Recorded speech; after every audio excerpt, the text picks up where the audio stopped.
Winds Meet just did a very huge update. We have a host of fixes to go over, including some new additional things to the game. On top of everything else, we'll look at a developer note about it. We'll also check out some community updates that will tie directly into everything else, and things they're looking ahead at for some future goals, as well as a whole bunch more. What's up, World Utopia here, back with another video. Today we're checking out all things Where Winds Meet. Okay, so first off, we're going to check out these major updates, everything they do entail, and that does include both PC as well as the PlayStation 5 platform, so there is something here for everyone. First off here, we're going to go over the summary of fixes and optimizations here. They have these in like a long list format here, so I'm going to break these down into categories to make them a little bit easier to read. Again, some of these will tie directly into the PC stuff we're going to talk about, and some of these will tie into the PlayStation 5 stuff we're also going to go over. So first off, for the fixes, bug issues, and things that they resolved there, there's been several wardrobe and customization fixes here, one with the healer's crest being invisible. The PlayStation 5 microphone had other issues where it would not turn off properly.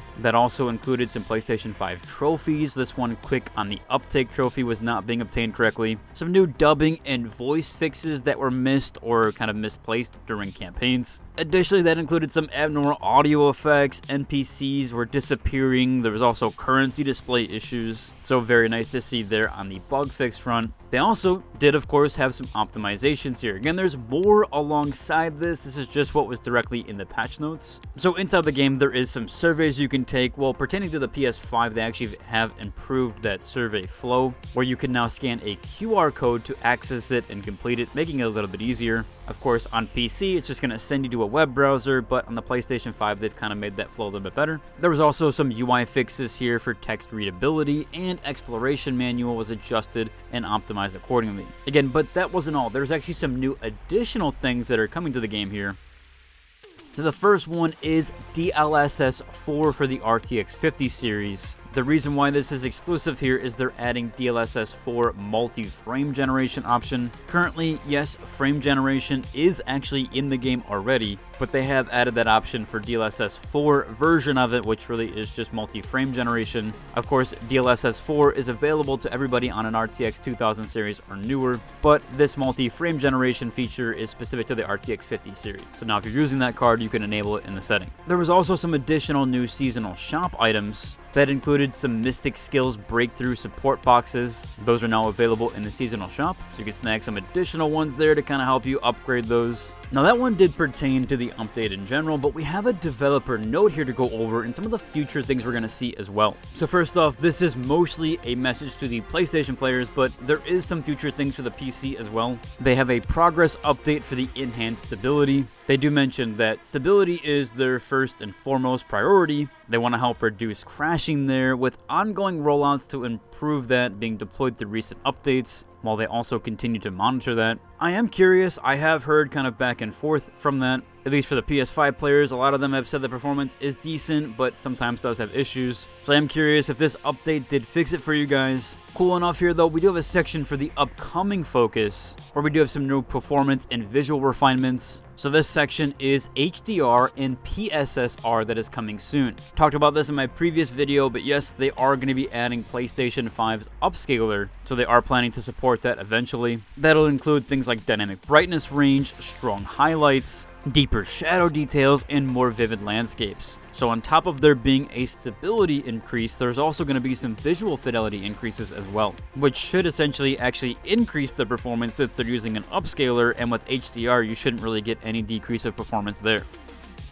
Which actually does get us onto the next chunk here for their optimizations that they do plan. They do want to reduce the memory consumption, sharpen textures, ease stuttering, and improve the detail across the open world. Which does include a section here for frame rate improvements, targeting higher, smoother frame rates across all PlayStation 5 scenes. With updates that are ongoing, the team is going to keep sharing progress updates with the community. I'll be sure to cover these when they do come around and out. They also do have a section here for controls and compatibility with that. They do want to improve the controller responsiveness and refinement there, audio quality, as well as some visual polish that will eventually make its way. This one is for the PC platform as well, so ghosting and edge flickering they do want to fix. I've noticed it a little bit when I hit lower frame rates with frame generation. and I have noticed the ghosting and a lot of darker scenes, so I'm glad that they are trying to fix that one up. Now, cool enough, they actually do have another section here in their dev notice that they are going to be looking ahead for some future tech goals. The first one has to do with ray tracing enhancements, so they are planning improvements to deepen realism there.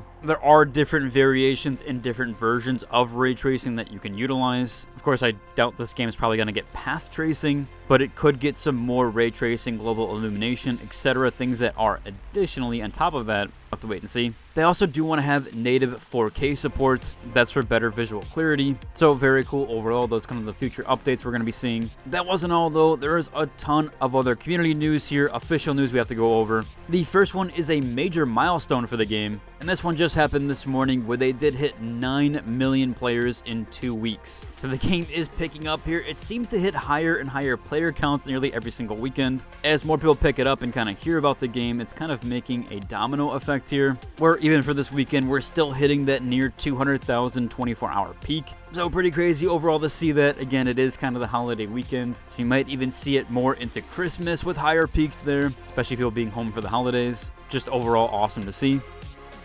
Next up here, we do have back-to-back updates with the campaign. So on the 28th, we had the Kaifeng main chapter being unlocked here for Furnace of Righteousness, as well as the 29th, we had the campaign God of Avarice, which is now available. So both of these campaigns are kind of out in tandem with each other. So a ton there to do before we get the level 7 solo chapters, or the solo clarity. This next one I didn't get to cover in time, but it was a Where Winds Meet Discord quest. Hopefully you guys did snag that one. It did end, unfortunately, on the 28th. If you wanted that avatar, unfortunately you had to get it before then. Again, I'll try to make do where I can to cover when these quests do come out. Hopefully there will be a new one eventually, and I'm sure they will down the line. Jumping over here, we do have some community posts. This first one here is talking about the CN version and kind of how big the map actually is. And if you look, yeah, we have a ton to look forward to here. We have a lot of the map that we haven't seen yet. We honestly have less than half of the map so far, which is pretty crazy to see. The map is actually fairly big. We also don't have additional regions that haven't been unlocked just yet, just to kind of give an outlook on the future of things that we have to come. Again, of course, the CN version is actually different than the global version, so we aren't connected there on any way. They're on their own client, so we don't play together exactly. And again, eventually, I probably will tie in some CN stuff so we can look at the future of that. I'll maybe do a video sometime this week so we can look at some of the stuff that's in CN client that we can look forward to. I've done that with a few other games where they are ahead a little bit. That way you guys know exactly how to prep for this and prep for the future of the global client. But I just thought that was a really cool feature and some of the things that we have to look forward to. Also, if you wanted, I still need 4 disciples. I have 1 underneath me, but if you wanted to play together and join my disciple group, you can do so. You can just add me in game and then I'll figure that out there. Just figured I'd throw that in case you wanted to be a disciple and play together and earn some additional bonuses. Overall, should about cover for today's video. If you enjoyed, like and subscribe, and until the next one, deuces.